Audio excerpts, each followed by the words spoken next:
Golly, after 30 years almost of doing triathlons, my swim has improved, and it's all thanks to her. Obviously, she was a great teacher and very inspirational. So, and that's the neat thing, you can do this forever, but to always be open to learning new things and new techniques. And her helping me has been wonderful, but it's also allowed me then to help others that I swim with. And, I don't do any official coaching, but I do a lot of unofficial coaching and mentoring and trying to help folks. And so I used to just kind of dread the swim because I had to catch up so much. Mm-hmm.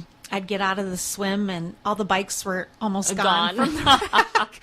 I know the feeling. Yeah. And so, and I'd be like, thank God I'm a good biker because I can catch a lot of people on the bike. But last weekend I did the Bismarck Triathlon and got out of the water with the leaders for the first time in my career. Mind you, this is a tiny little race out at McDowell Dam, but still, nonetheless, it's very yay. So I've changed my attitude about swimming, and now I'm feeling a lot stronger, just from learning and growing and doing more, and from having the benefit of being taught by an Olympic swimmer who's become a wonderful friend. Well, now you said you were at your desk, so that leads me that you are the manager for the Women's Health Center. Yes. How did you get to that point?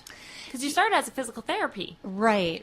I graduated UND in '83 with physical therapy, and I started at Med Center 1. I've served there. They've just been a wonderful employer, and they've used me in a lot of different roles. But I started as a staff physical therapist in inpatient rehab, and I've done, home health. I've done pediatrics and geriatrics and sports medicine and women's health, and just a little bit of everything. A little bit of everything. But one of the things that I did there was I was kind of the fitness Nazi of the physical therapy department.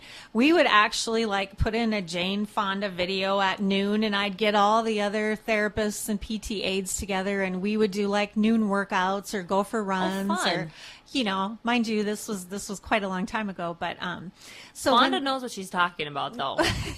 Her butt workouts, my butt is feeling pretty good now. They rock. Oh. So when the hospital decided to open the Women's Health Center, and one of the reasons they did so was because they wanted to garner more of the women's market to Med Center 1.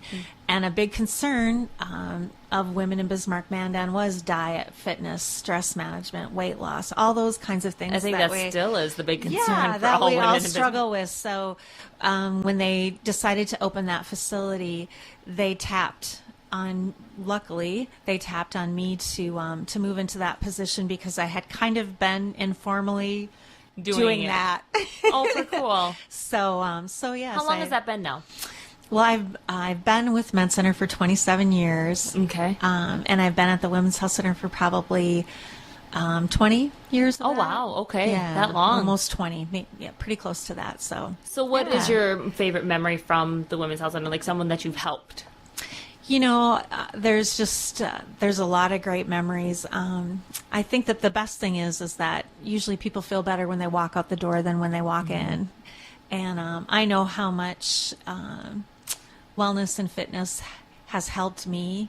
And so to be able to pass that on has been just great too. It's also, it's so challenging to supervise other people. And I have about 35 women working for me right now. Oh, wow. That's a lot of women. Yeah. That's a lot of estrogen. Yeah. But at the same time, it's also wonderful to have a part in seeing your staff grow and learn and lead. And so there's been a lot of great memories of working there, definitely. So now, besides your work, you also do a lot of volunteer work. Now, what are all of the organizations that you volunteer for? Well, where do I begin? I was tapped on to help with the state games, with the Prairie Rose State Games. Which is coming up here. And yes, it's coming up, our last state games. I think I have been a part of every single one of the 25 state games that we've had in North Dakota. So it's sad to see it go, but at the same time, times have changed, and people are so much busier in the summer, and there's so many sporting activities in the summer, and camps and traveling teams and all those types of things, that things have changed, and it's just hard to get enough participation in the games. So, and even though we're going through the flooding devastation, the games are still set to go on, and I'm still a part of that group as a board. So that's been a wonderful thing to do.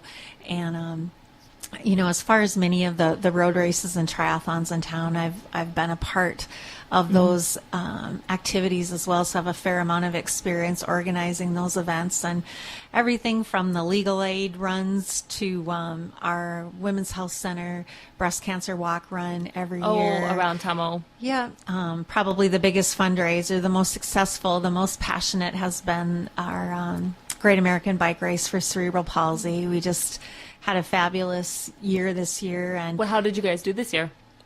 Well, we've raised over $1 million since the race has started, but this year alone, we raised $300,000 from a one-day event. Oh wow! Which is that's amazing. Yeah, it's just great. That the most last year I think we were at 225, and this year we grew the event even bigger, and shortened up the time frame a little bit, which didn't bring any complaints from anyone, and added more riders, and it's just such a wonderful community event that inspires so many people. So it was awesome. My co-director is Beth Tooney, and we had just a huge scaffolding of people helping, obviously underneath us, and in no way deserve any monstrous credit, because it definitely is a team effort. Like any sort of volunteer position. Yeah, absolutely. Just a wonderful event. We recently became a Susan G. Komen affiliate in North Dakota, so I've been tapped on to head up a Susan G. Komen Race for the Cure. And now, when is that going to be? Well, we were scheduled to have it this summer, but we had a few glitches in our venue, so we're looking at hopefully hosting that next season, and if not next season, the season after. It's a huge event, and so we need to kick it off in the proper fashion, the right form, exactly. Yeah, and make sure that we have the building blocks underneath it. But I'm also helping on September 11th with the Bismarck Public Schools. I'm the honorary. That makes me sound old. Huh. But again, we already covered this. You look gorgeous. I am old. Chairperson for that event as well, September 11th, the Run for Education. So just lots of stuff going on. And just a lot of volunteer work. Yeah, it's great, though. And I'm at the point in my life, my 3 kids are 27, 25, and 22. Okay. And so they've all flown the nest. I'm actually going to be a grandma.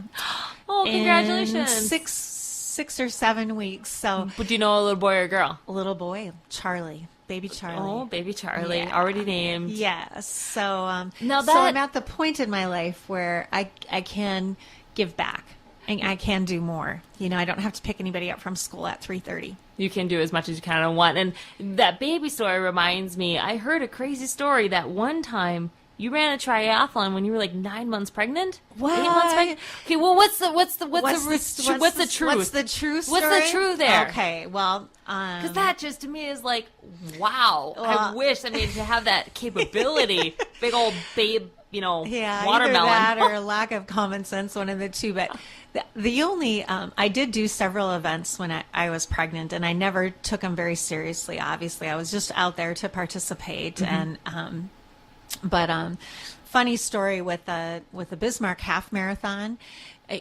Julie Bosch has one almost every year. When they print those results in the paper, it's all Julie Bosch. And then there's one aberration. I won one year, and it was because she was 5 months pregnant and I was 3 months pregnant. And she had to stop to go to the bathroom, and I made my move. I passed her. Oh my gosh, when she had to take the water break. Baby was pushing a little too much on the bladder. Yeah, and then Dr. Joe Cleary used to do a race in February at the Y, and it was called the Bismarck Biathlon, but it was a winter race, and it was a 10K run and then a 1K swim.